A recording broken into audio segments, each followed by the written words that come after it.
لیکن آج تک ابراہیم علیہ السلام کا تذکرہ ایسا ہی زندہ ہے جتنی کہ توفیق زندوں کو اپنے تذکرے کے زندہ کرنے کی نہیں ہوتی۔ اللہ نے زندہ قرآن مجید میں ابراہیم علیہ السلام کے اس واقعے کو اور آپ کی اس قربانی کو سنہرے حروفوں میں اور سنہرے الفاظ میں ارشاد فرما دیا۔ جنت سے جانور آیا، ابراہیم علیہ السلام نے ذبح کر دیا۔ اللہ نے کہا کہ اب اس قربانی کو ہم نے قیامت تک کے مسلمانوں کے لیے ایک شعار بنایا، شاعر اسلام۔ یہ قربانی اسلام کی پہچان بن گئی اور پیارے نبی صلی اللہ علیہ وسلم کے شریعت مطہرہ کے واجبات میں سے شمار ہو گئی۔ قرآن اسلام کے بنیادی شعائر میں سے، لہذا جب یہ قربانی اسلام کے بنیادی شعائر میں سے ہے تو اب دنیا کا کوئی عالم، کوئی مفتی اور دنیا کا کوئی منسٹر یا کوئی بادشاہ اس بات کی ہمت نہیں کر سکتا کہ وہ قربانی کے عمل کے اوپر بینڈ لگا دے، روک لگا دے۔ قربانی کا وجوب اللہ تبارک و تعالیٰ کی جانب سے ہوا ہے اور کرونا وائرس بھی اللہ کے حکم سے دنیا میں آیا ہے۔ یہاں اللہ کی مرضی کے بغیر پتا بھی نہیں ہلتا۔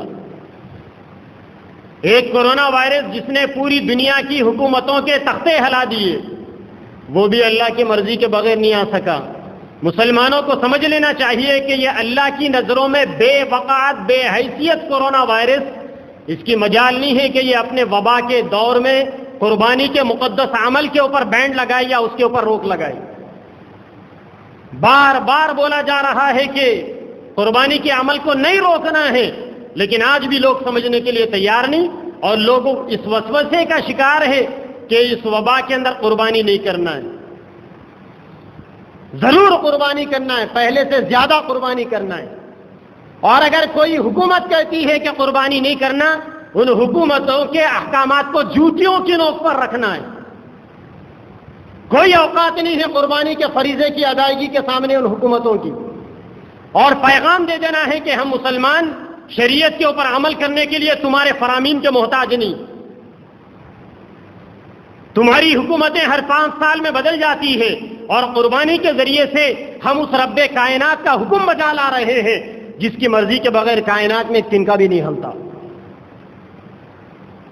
اگر اس عزم میں، اس حوصلے میں ٹکرانا ہے تو ٹکراؤ۔ سیدنا ابراہیم علیہ السلام بھی ٹکرائے تھے، ساری دنیا کی بادشاہت کے خلاف ایک فرد واحد ٹکرایا تھا۔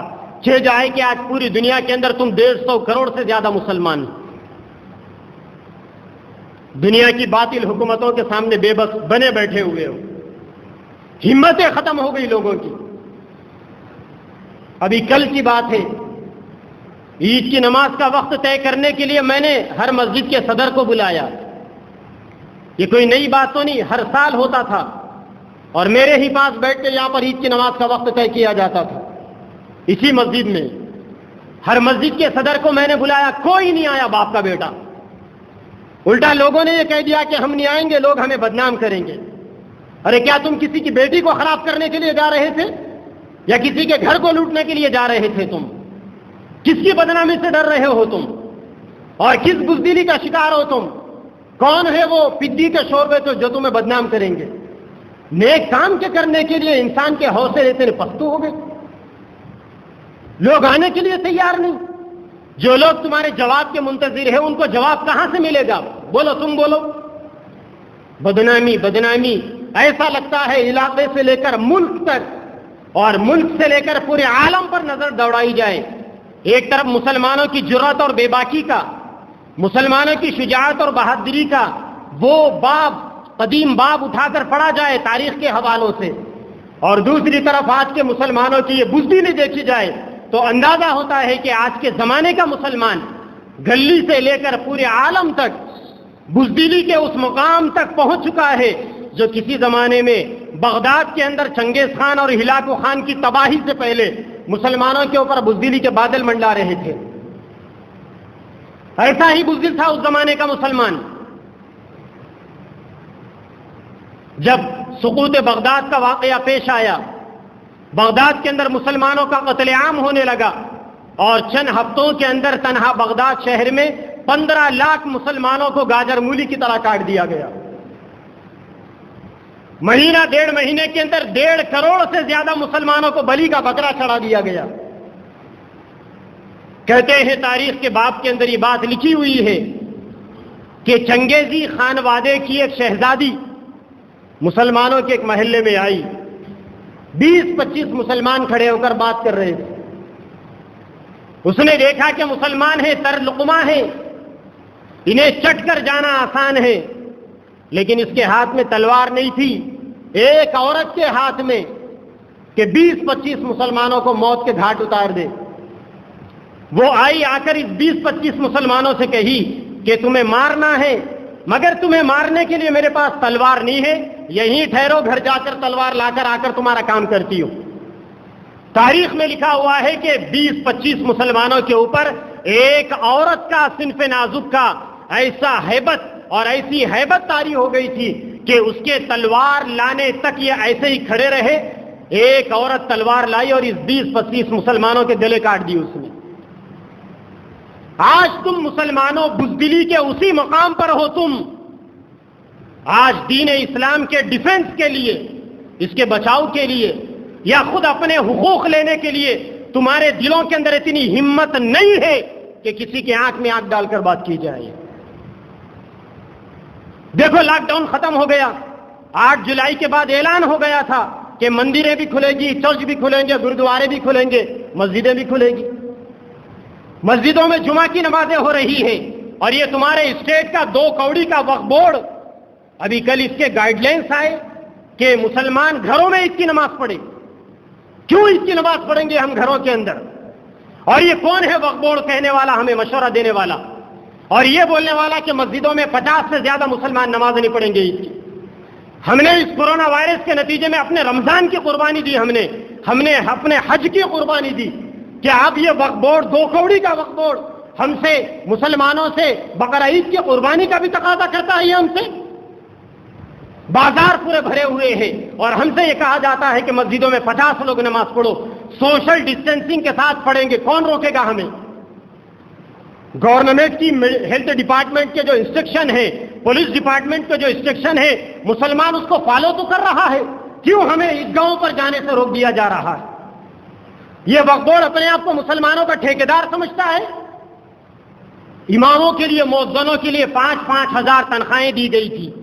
جب ہی بسم اللہ مسجد کے اس اسٹیج سے میں نے آواز اٹھائی تھی کہ تمہارے یہ 5,000 ہم اماموں کے ضمیروں کا سودا نہیں کر سکتے، ہمیں تلوا چاٹو مولوی نہیں بنا سکتے، ہم تمہاری باتوں کو نہیں مانیں گے. یہ وقف بورڈ غلط فہمی سے نکلے، باہر آئے. تمہارا یہ وقف بورڈ مڈل ایسٹ کے گلف کنٹریز کا وقف بورڈ نہیں ہے. وہاں کے وقف بورڈ مسجدوں کا پورا انتظام سنبھالتے ہیں، اماموں کو لاکھوں کی تنخواہیں دیتے ہیں. یہ وقف بورڈ اتنا غافل پڑا ہوا ہے، سیکریٹریٹ کے اندر مسجدیں، 2 مسجدوں کے اوپر بلڈوزر چلا دیے گئے، ایک مندر کو شہید کر دیا گیا. وقف بورڈ کے چیئرمین میں یا اس کے پوری بورڈ آف ڈائریکٹریز کے اندر یا پوری کمیٹی کے اندر اتنی کسی مسلمان کے اندر مجال نہیں ہے کہ احتجاج میں KCR گورنمنٹ کے سامنے اپنی آواز کو بلند کرے اور مسجدوں کی شہادت کے نتیجے میں استعفیٰ پیش کرے. جب تم وہاں پر نہیں بولے تو آج یہاں کیوں بول رہے ہو تم؟ اور اس پر سونے پر سہاگا ہمارا اسٹیٹ کا ہوم منسٹر پتہ نہیں کہاں سویا ہوا تھا. ہمارا ہوم منسٹر جب مسجدیں شہید ہو گئی تھی اور اس نے آ کر بیان دیا تھا کہ سیکریٹریٹ کی مسجد کو کچھ نہیں ہوا، تھوڑا سا دھکا لگا. ارے غافل منسٹر، جا کر دیکھ، دھکا نہیں لگا، پوری مسجدیں صفحے ہستی سے مٹا دی گئی. وہاں تو تم نے نہیں بولا، اور آج آ کر بڑے اپنے آپ کو بنا کر اور مسلمانوں کا اپنے آپ کو سپریم لیڈر سمجھ کر تم یہ کہتے ہو کہ گھروں میں نماز پڑھے. ہرگز نہیں پڑھیں گے ہم گھروں میں نماز، ہم مسجدوں میں نماز پڑھیں گے اور ہم اپنے علاقے کے ڈپارٹمنٹ سے اجازت لے کر عیدگاہوں پہ نماز پڑھیں گے. ارے مسلمانوں، تمہیں اپنا حق لینے کے لیے کھڑا ہونا چاہیے تھا. تم بزدل بنے ہوئے ہو، غافل بنے ہوئے ہو. اور یاد رکھو، اللہ تبارک و تعالیٰ کا ابدی پیغام ہے، ان اللہ لا یغیر ما بقوم حتی یغیروا ما بانفسہم. اللہ تبارک و تعالیٰ کسی قوم کو اس وقت تک نہیں بدلتے جب تک کہ تم خود اپنے آپ کو بدلنے کا فیصلہ نہیں کرتے. اگر تم اپنے آپ کو بزدلی کی اور کمینے فن کی اور کمزوری کی، کھائیوں کے اندر اگر اپنے آپ کو تم ڈالنا چاہتے ہو تو پھر اللہ تبارک و تعالیٰ کی مدد تمہارے لیے نہیں آ سکتی. اللہ تبارک و تعالیٰ کی مدد فاتحین کے لیے ہوتی ہے، شجاعت اور بہادری کرنے والوں کے لیے ہوتی ہے، اور اپنے حقوق کے لیے اپنی آوازوں کو اونچی کرنے والوں کے لیے ہوتی ہے. اسی لیے میرے نبی نے فرمایا تھا جہاں حق کے خلاف کیا جائے وہاں خاموش بیٹھنے والا گونگا شیطان ہے. اگر اللہ تبارک و تعالیٰ نے بولنے کی صلاحیت دی ہے، ریز یور وائس، اپنی آوازوں کو بلند کرو اور اپنا حق لو. اور تم کوئی غلط بات کا تقاضا نہیں کر رہے، حکومت کے جتنے احکامات ہیں تم اس کی پابندی کر رہے ہو، ڈسٹینسنگ تم مینٹین کر رہے ہو، سینیٹائزیشن کو تم مینٹین کر رہے ہو، ماسک کو تم مینٹین کر رہے ہو. یہ ساری گائیڈ لائنز کو مینٹین کرنے کے ساتھ تمہیں عید کی نماز ادا کرنے کا پورا حق ہے. تم سے یہ حق نہ تمہارا ہوم منسٹر چھین سکتا ہے، نہ تمہارا وقف بورڈ چھین سکتا ہے. اللہ تبارک و تعالیٰ ساری دنیا کے مسلمانوں کو ہمت اور حوصلہ عطا فرمائے اور اپنے حق کے لیے آواز کو بلند کرنے کی توفیق عطا فرمائے. وآخر دعوانا الحمد للہ رب العالمین.